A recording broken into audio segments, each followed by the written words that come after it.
Alis muna tayo guys. Hindi ko na isinama si Peanut kasi ayun grabe ang init. Iba ka matagalan ako. Pupuntahan ko yung kaibigan nating consultant.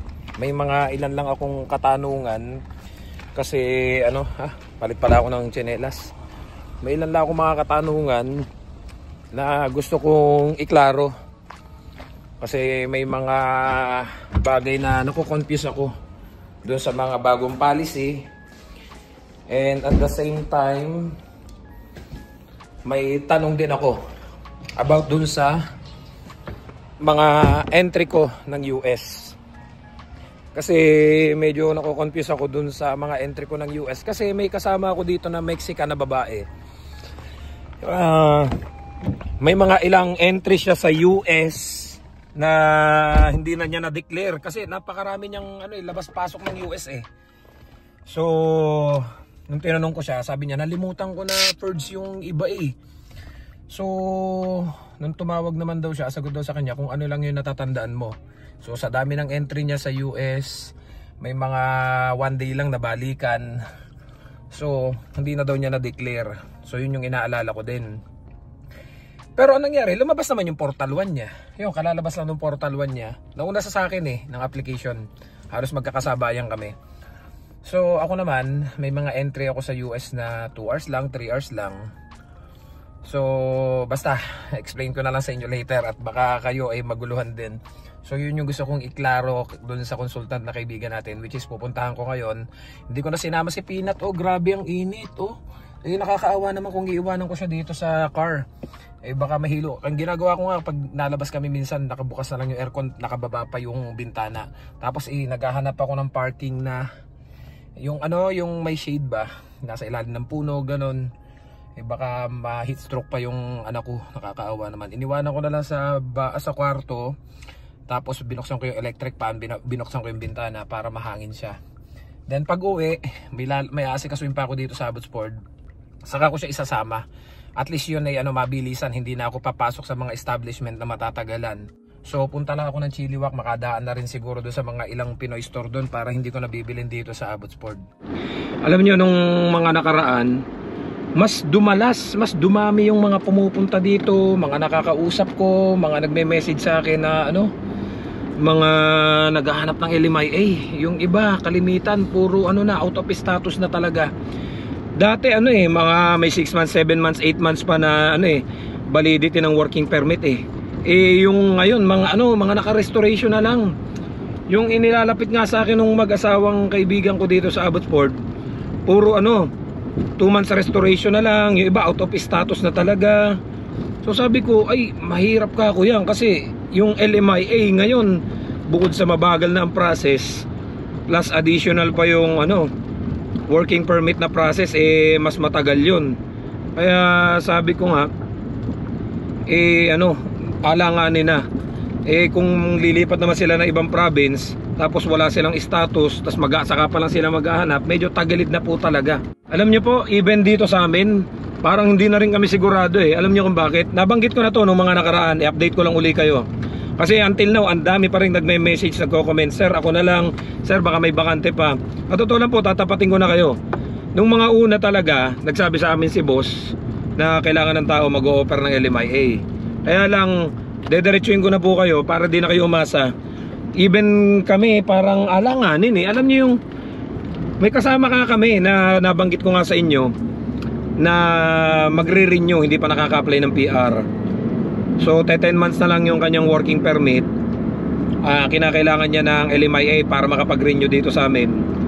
Pero kada tatanungin niya yung consultant about sa LMIA, ang sagot nga sa kanya antay-antay lang. Di po ba nung tandaan nyo nung December na pumunta ka din kami sa kanya, ang sagot sa amin, hindi pa naman nag-aasikaso ng LMIA yung boss nyo. Kaya nagplano nga di ba kaming magtingin-tingin din nung December. Kaya lang lumabas na yung open work permit ko, lumabas na yung PR ni Johans. So hindi na namin problema ang LMIA. Ayun yung isa namin kasama, yun ang kailangan ng LMIA. Which is until now wala pa ring linaw kung maa-approve ba yung LMIA. Lalo na ngayon, ang daming ditong kaliwat kanan na mga nasa farm na rin.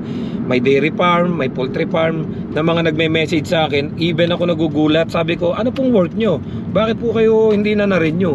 Sagot nila sa akin, nasa farm sila. Sabi ko, wait, teka, di ba exempted ang farm? Healthcare, construction, and agriculture is exempted. So, bakit kaya na-refuse? Siguro dahil 6.2 yung unemployment rate dito sa Abbotsford and sa Mission, so mataas. So, parang nakakapaisip na ba't ganun? Exempted ang agriculture eh. So, bakit na-refuse? So, hindi mo na ma-predict yung mga decision ng immigration.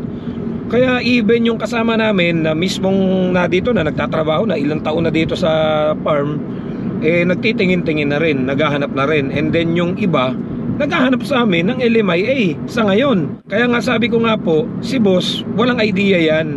Sabihin lang yan, dahil kailangan nga ng tao, dahil di po ba nabanggit ko nga sa inyo, ito update ko lang kayo. Yung nakaraang mga huling ipinasok natin na puro back out, yung huling ipinasok natin na 1 week, may pumalit sa kanya, maghanap ng LMIA. Ngayon, ito na, aalis na rin po yun. Bakit? Kasi nga, yung LMIA niyang inaantay dito, buwan na, wala pa ring linaw. Laging antay-antay lang. Ngayon, may in-applyan din siyang iba. Yun, ay talagang sigurado na daw ang LMIA. So, mas pinili niya yon. So, aalis din po siya dito sa amin. Kasi sabi nga niya, baka yung kakantay niya ng LMIA dito, abutin siya na expired ng working permit niya. So nagsigurado siya doon sa may LMIA na sigurado na. So aalis din po siya dito sa amin. Ngayon, sabi ko nga, si boss mag-o-offer ng LMIA, pero hindi sigurado ni boss kung i-approve ng immigration. Lalo pa ngayon, wala pa kaming update na may na-approve na sa amin na LMIA. Unlike before, na kapag may nag-apply sa amin, meron kaming ready na LMIA. So ngayon, kung 6 months, 7 months, 8 months na lang kayo, mag-apply kayo sa amin, at halimbawa sakto may bakante, ngayon po kasi wala, kompleto na at may nakuha na rin. Ngayon, kung halimbawa mag-apply kayo sa amin, 6 months, 7 months na lang, at ipaprocess pa lang yung LMIA, kasi nga wala kaming ready LMIA, baka mangyari, magantay kayo na magantay, abutin na expired yung working permit ninyo, and then ang ending, hindi natin alam yung sagot ng immigration doon sa application ni boss ng LMIA kung approve or refuse. Kung natatandaan nyo dati, kung nakasubaybay talaga kayo dito sa channel natin, madalas ko nababanggit sa inyo, kasi may mga comment ako nababasa, sabi nga nila, may mga butas pala dyan sa company nyo, ba't di kayo umalis? Ba't hindi nyo kausapin yung boss nyo? Ba't ganito, ganyan, ganan? Sagot ko nga po sa inyo, sa tuwing may mga complain or gusto kaming isaayos dito sa company namin, laging isinasagot sa amin ni boss before, if you're not happy, you can leave. Laging ganun yung sagot niya. So that time, wala kaming application ng PR. Alam nyo yung wala kaming choice kundi mag-stay. Kasi alam niyo yung wala kaysa maghanap ka na naman, magtiyaga ka na lang. So ngayon, naka-apply na kami ng PR. Lumabas na yung PR ni Johans. Update ko lang kayo guys. So paano ko ba sabihin to? May butas din na nagawa si Johans Ang nangyari, may in-applyan na si Johans. Hindi naman niya nilihim sa amin. Nag-apply na siya. Ang problema, nakalimutan niya, ang nailagay niya sa reference ay yung anak na panganay ni boss. So to make the story short, yung in-applyan niya, which is malapit lang din dito sa amin, nag-email kay boss. So ngayon, nagpaalam siyang magbakasyon. Nung nagpaalam siyang magbakasyon, alam na pala nila boss na may apply na siya sa iba. So parang alam niyo yun, medyo nag-iba na yung tingin. Kahit naman sino sigurong employer, talagang pag alam na yung tao nag-a-apply na, maunawaan natin na mag-iba na yung tingin sa'yo. Kasi anytime pwede mo akong iwanan, parang ganon. So anong nangyari, ito na, yung sinabi ko sa inyo na ang plano kasi before, yung mga pinalitan namin, ganito yung ginagawang diskarte. Even yung mga sinundan nila, ganito ang ginagawa ng mga yan. Bago sila umalis, nag-a-apply na sila. Ngayon, kung klaro na yung application nila, tanggap na sila, nagbibigay sila ng allowance na 1 month.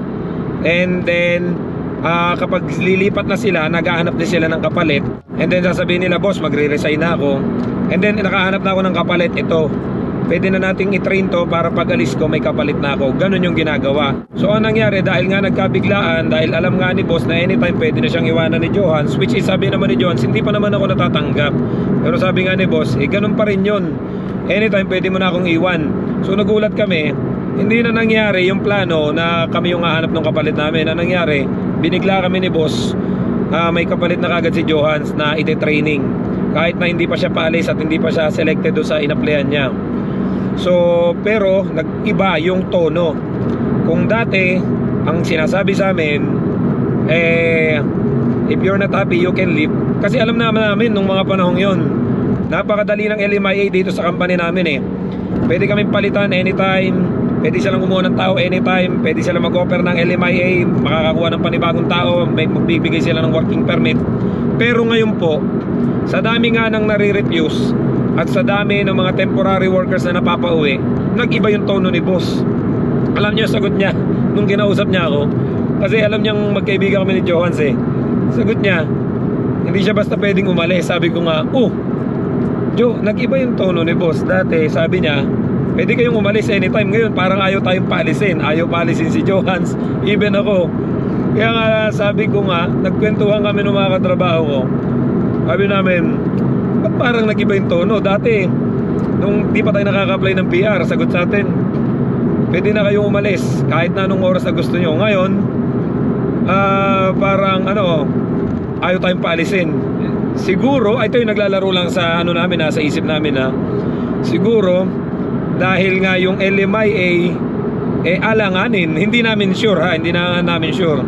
Dahil ang hirap ngayong mag-hire ng temporary workers. Kaya alam niyo yung kami, nag-stay kami dito, alam niya na tatagal kami. Kasi alam naman natin, ang dami na ni boss na hire na 1 week, 2 weeks, 2 months, 3 months, mga hindi tumatagal. So kami, tumagal talaga kami. Di po ba nabanggit ko nga sa inyo dati, nung hinired kami ni boss, may dalawa pang reserba na alam niya kasi baka aalis din kami dalawa ni Johans. Ay tumagal kami. Tapos yung reserba namin mas nauna pang umalis. Naunahan pa kaming umalis nung reserba. So yun pa yung hindi tumagal. So sabi nga namin, ba't nag-ibang tono? Siguro nga dahil nga alam niyo yung alanganin yung LMIA. Yun yung iniisip namin. Hindi namin sure. Kasi nga, nung last time na punta namin dito sa consultant, ang sagot sa amin, paano kayo ma-approve ng LMIA? Kailangan ng creditor. Di po ba nung mga nakaraang December, kung natatandaan nyo, nabanggit ko na rin dito sa vlog ko, na ang laki ng pagkakautang nitong company namin, 75 million. Nasa news po yan. So sabi nila, paano ma-approve yung LMIA sa inyo? Kaya napaisip din kami sa sitwasyon. Sabi nga namin, so paano yung mga nag-a-apply dito sa atin at naghahanap ng LMIA, tapos pinag-start ng magtrabaho? So posible ba na habang nagtatrabaho sila, yung inaantay nila may chance pa na ma-refuse? So yun ang problema. So hindi natin alam, hanggat hindi po lumalabas yung LMIA dito sa amin, wala tayong kasiguraduhan. Kaya doon sa mga nagtatanong, mga taga-malalayo, ay pasensya po, hindi ko din kayo masagot dahil unang-una, ang lalayo nyo po Alam nyo na masahe kayo papunta rito, pupunta kayo na, babiyahe pa kayo papunta rito, tapos ganito yung sitwasyon, mahirap na po. And then yun nga, yung pumalit doon sa mga ipinasok ko na nag-back out, aalis din. Kasi nga, ang tagal din nila nag-aantay ng LMIA dito until na wala pa ring update. So dito na tayo guys. May mga ilang katanungan lang ako at dinala ko na tong iPad kasi ini-notes ko dito yung mga itatanong ko sa kanya para di ko malimutan. Mahaba-haba din kasi yung itatanong ko.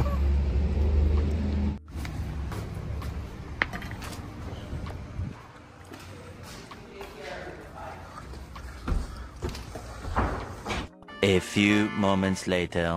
Sobra naman ako na-touch kay Kel habang kausap ko. Alam niyo yung mga fatherly advice niya sa akin. Talagang ramdam ko yung concern. Sabi niya, huwag ka masyadong mag-alala doon sa application mo. Kasi medyo complicated. Hindi ko na ma-discuss sa inyo yung mga pinag-usapan namin. So, may mga natanong ako sa kanya. Sabi niya, huwag ka masyadong mag-isip. Dahil lalabas na yan, sabi niya sa akin ganon. Siguro pag okay na lahat, saka ako sa inyo i-open kung ano yung mga natanong ko sa kanya. And then tinuruan niya ako ng dapat at tama kong gawin if ever lumabas yung Portal 1 ko. And then sabi niya sa akin grabe, until now ang dami Ferdinand na napunta ditong mga followers mo, nagtatanong sa akin ng hiring. So sabi ko sa kanila, hindi na updated yung vlog ni Ferdinand, sabi ni Kel. That was 2 years ago, 1 year ago, sabi ni Kel. Sabi niya sa akin, salamat sa pagsisend mo sa akin ng mga applicant. Ang problema, yung mga napunta naman sa akin sa ngayon, puro daw. Ang lalaki ng problema, sabi ko, gaya ng out of status na. Kailangan ng status, kailangan ng working permit. Ngayon nga daw, mahigpit ang immigration. So, yung iba namang mga napunta dito, parang gustong mag-magic siya na magkaroon ng status at hanapan. Yung iba, may mga nag-o-offer pa daw ng magbabayad para lang daw magkaroon ng status dito.